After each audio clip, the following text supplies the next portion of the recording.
तर मंडळी आज वैष्णवीच्या शाळेची सहल गेलेली आहे म्हणून मी माझ्या आवडीचं स्वयंपाक करणार आहे, ते म्हणजे तांदळाची भाजी। 30 रुपयाला पेंडी मला मिळाली होती, पण मी मुद्दामून आणली, खूप दिवस झालेले मला खायला भेटलीच नव्हती। तर आता ती क्लीन कशी करायची ती मी दाखवत आहे। निवडून घेतलेली आणि मोठ्या भांड्यामध्ये पाणी घेतलं भरपूर सारं।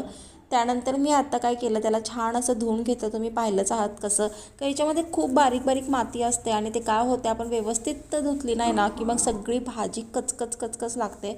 आणि बरेचदा काय होते की बरेच महिला चुका करतात, सगळेच करतात असं म्हणत नाही आहे, पण चुका सगळ्यांकडनं होत असतात।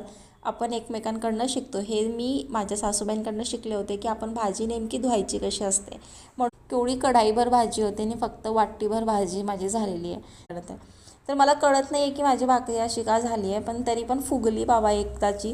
माझी फार इच्छा असते की नाही का एकदा तरी भाकरी फुगलेली अशी दिसावी तव्यावर। तर 4 भाकऱ्या केल्या की त्यातल्या 2 फुगतात आणि 2 अशा कडकच राहतात।